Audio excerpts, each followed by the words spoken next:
Hemavathi link channel ಸನ್ಮಾನ್ಯ D K Shivakumar ಅವರು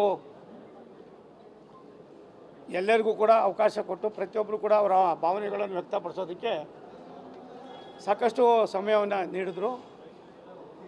ಎಲ್ಲರೂ ಕೂಡ ಒಬ್ಬೊಬ್ಬರು ಅಭಿಪ್ರಾಯ ಕೊಡುವಾಗ ನಾನು ಭಾರತ ಸರ್ಕಾರದ ಒಬ್ಬ ಮಂತ್ರಿಯಾಗಿ ತುಮಕೂರಿನ ಲೋಕಸಭಾ ಸದಸ್ಯನಾಗಿ ಕೆಲವು ತಾಂತ್ರಿಕವಾದ ಅನಾನುಕೂಲಗಳೇನಿದೆ, ಏನು ತುಮಕೂರಿನವ್ರು ಇವತ್ತು ಕುಣಿಗಲ್ನವ್ರು ಏನು ಅನುಭವಿಸ್ತಾ ಇದ್ದಾರೆ ಅದು ನಾಳೆ ತುಮಕೂರಿಗೂ ಆಗಬಾರ್ದು, ಗುಬ್ಬಿಗೂ ಆಗಬಾರ್ದು, ಕುಡಿಯೋ ನೀರಿಗೆ ಅನಾನುಕೂಲ ಆಗಬಾರ್ದು ಅನ್ನೋದನ್ನು ಎಳೆಯಾಗಿ ತಿಳಿಸಿದ ಮೇಲೆ ನಾನು ಅವ್ರಿಗೆ ಇಷ್ಟೇ ವಿನಂತಿ ಮಾಡಿದೆ. ನಾನು ಒಬ್ಬ ಲೋಕಸಭಾ ಸದಸ್ಯನಾಗಿ ನನ್ನ ಭಾವನೆ ಇಷ್ಟೇ, ದಯವಿಟ್ಟು ನೀವು ಒಂದು ಸಾರಿ ಸ್ಪಾಟ್ ಇನ್ಸ್ಪೆಕ್ಷನ್ ಮಾಡಿ ಇಂಡಿಯನ್ ಇನ್ಸ್ಟಿಟ್ಯೂಟ್ ಆಫ್ ಟೆಕ್ನಿಕ್ ಇದೇನಿದೆ ಮತ್ತು ತಾಂತ್ರಿಕ ತಜ್ಞರನ್ನು ನಮ್ಮ ಅಧಿಕಾರಿಗಳನ್ನು ಹೊರತುಪಡಿಸಿ ನೀವು ಕರ್ಕೊಂಡೋಗಿ ಅಲ್ಲಿ ಮಾಡಿರ್ತಕ್ಕಂಥದ್ದು ಅವೈಜ್ಞಾನಿಕವಾಗಿದೆ ಅನ್ನೋದು ನಿಮ್ಗೆ ಅರ್ಥ ಆದರೆ ಅವ್ರು ಏನು ಕೊಡ್ತಾರೆ ತೀರ್ಮಾನವನ್ನು ಅದನ್ನು ಮಾಡಿ. ಮತ್ತು ಯಾವುದೇ ಒಂದು ಜೀರೋಯಿಂದ ಯಾವುದೇ ಒಂದು ಪ್ರಾಜೆಕ್ಟ್ಗಳು ಕೈಗೆತ್ಕೊಂಡಾಗ ಆ ಪ್ರಾಜೆಕ್ಟ್ ಕಂಪ್ಲೀಟ್ ಆಗದಿರಾನೆ ಅದನ್ನು ಬೇರೆ ಇನ್ನೊಂದು ರೂಪಕ್ಕೆ ಕೊಂಡೊಯ್ತಕ್ಕಂಥದ್ದು ಕರ್ನಾಟಕ ಸರ್ಕಾರದ ಇತಿಹಾಸದಲ್ಲಿ ಇದು ಮೊದಲನೇದಾಗಿದೆ. ಇಂಥ ತೊಂದರೆಗಳನ್ನು ಮಾಡೋದ್ರಿಂದ ಜನರಿಗೆ ಅನಾನುಕೂಲ ಆಗ್ತದೆ, ಅವೈಜ್ಞಾನಿಕವಾಗಿದೆ, ದಯವಿಟ್ಟು ಇದನ್ನು ಪರಿಶೀಲನೆ ಮಾಡಬೇಕು ಅಂದಾಗ ಅವರು ಪಾಸಿಟಿವ್ ಆಗಿ ಅವರು ಸ್ಪಂದಿಸಿ ನಾನೇ ಸ್ಪಾಟ್ಗೆ ಹೋಗ್ತೀನಿ. ನಾನು ಕೂಡ ನನ್ನದೇ ಆದಂಥ ಅನುಭವ ಇದೆ, ಅಧಿಕಾರಿಗಳ ಭಾವನೆಗಳನ್ನು ತಿಳ್ಕೊತೀನಿ. ಇವಾಗ ಏನಾದ್ರು ಲಿಂಕ್ ಚಾನಲ್ ಮಾಡೋದ್ರಿಂದ ತುಮಕೂರು, ಗುಬ್ಬಿ, ತುಮಕೂರು ಗ್ರಾಮಾಂತರ, CS ಪುರ ಹೋಬಳಿಗಳಿಗೆ, ತಾಲೂಕುಗಳಿಗೆ ಆಗ್ತಕ್ಕಂಥ ಅನಾಹುತವನ್ನು ಕೂಡ ಆಘಾತವನ್ನು ತಪ್ಪಿಸ್ತಕ್ಕಂಥ ಕೆಲಸವನ್ನು ಮಾಡ್ತೀವಿ.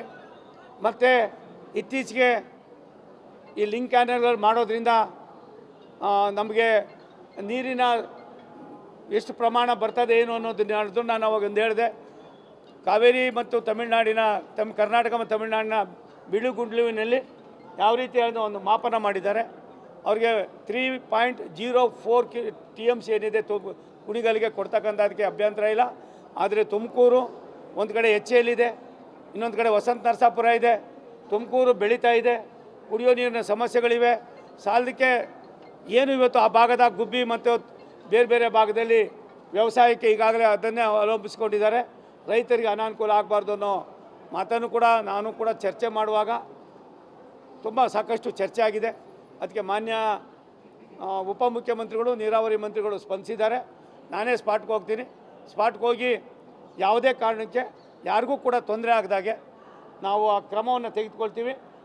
ನಾನು ಹೋಗಿ ನೋಡೋ ತನಕ ಆ ಕೆಲಸವನ್ನು ಹೇಗೆ ಮಾಡಬೇಕು ಏನು ಅನ್ನೋದನ್ನ ನಾನೇ ಸ್ವತಃ ಹೋಗಿ ತೀರ್ಮಾನ ಮಾಡಿ ಒಬ್ರಿಗೂ ಕೂಡ ಅನಾನುಕೂಲ ಆಗದಾಗೆ ನಡ್ಕೊಳ್ತೀವಿ ಅನ್ನೋ ಮಾತನ್ನು ಸನ್ಮಾನ್ಯ ಶಿವಕುಮಾರ್ ಅವರು ನೀಡಿದ್ದಾರೆ. ಒಂದು ಕುಡಿಯೋ ನೀರಿರ್ಬೋದು, ಆ ಭಾಗದಲ್ಲಿ ಇರ್ತಕ್ಕಂಥ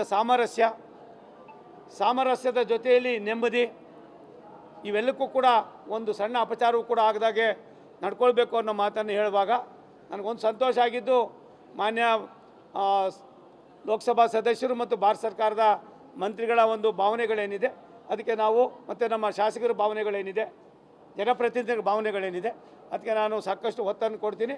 ನಾವೇ ಸ್ವತಃ ಟೀಮ್ ಹೋಗಿ ಅದನ್ನು ನೋಡಿ ಬಂದು ಆಮೇಲೆ ಏನು ರೀತಿ ಮಾಡುತ್ತೀವಿ ಏನು ಅನ್ನೋದನ್ನು ನಿಮ್ಗೆ ತಿಳಿಸ್ತೀವಿ ಅನ್ನೋ ಮಾತನ್ನು ಹೇಳಿದ್ದಾರೆ.